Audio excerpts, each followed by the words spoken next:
नमस्कार, कप्पीज रेसिपीजमध्ये आपलं स्वागत आहे। आज मी इथे फरसबीची हिरव्या मिरचीची भाजी करून दाखवणार आहे। हे पहा, फरसबी इथे मी धुवून सुकवून घेतलेली आहे आणि अशी निवडून घ्यायची आहे।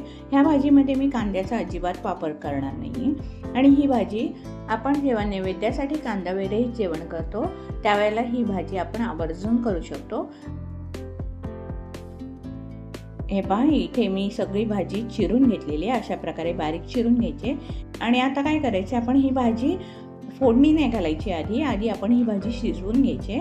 मी कढईमध्ये भाजी घालून घ्यायची, त्यामध्ये पाव चमचा हिंग, पाव चमचा हळद आणि चवीनुसार मीठ घालून परतवून घ्यायचे आणि ते परतवून झाल्यानंतर त्यामध्ये पाणी घालायचे। पाणी घालून झाल्यावर पाणी एकत्र करून घ्यायचे आपल्याला व्यवस्थित।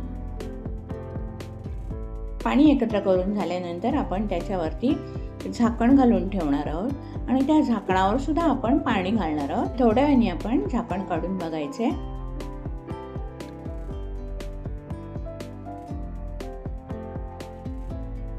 थोड्याने झाकण काढून आपण बघूया। हे पहा, भाजीला छान उकळी आलेली आहे आणि आता आपण भाजी बघूया शिजली का ते। भाजी थोडीशी शिजलेली आहे, अजून शिजायची आहे भाजी। आपण काय करायचं आहे, भाजीतलं पाणी आटेपर्यंत त्याच्यावर झाकण घालून ठेवूया।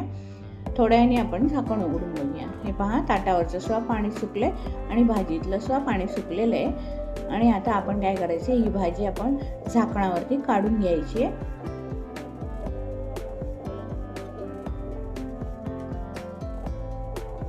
ही पहा, इथे किती सुंदर भाजी शिजलेली आहे आणि आता ही भाजी फोडणी घालायला देऊया।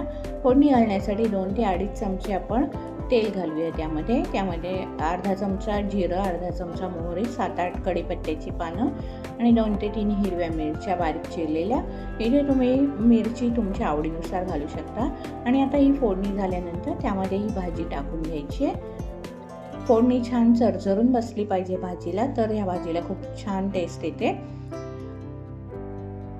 आणि सणावाराला आपण नेहमी बटाट्याची भाजी करतो, त्यापेक्षा एकदा ही अशी भाजी करून बघा, खूप छान लागते। बटाट्याच्या भाजीपेक्षा ही भाजी खूप छान लागते।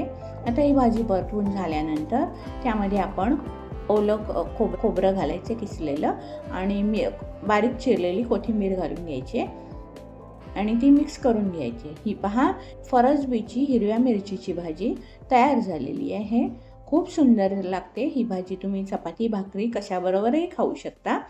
चला तर मग, कशी वाटली तुम्हाला ही हिरव्या मिरचीच्या फरसबीच्या भाजीची रेसिपी आवडल्यास रेसिपीला लाईक करा, शेअर करा आणि माझ्या चॅनलला सबस्क्राईब करायला विसरू नका। धन्यवाद।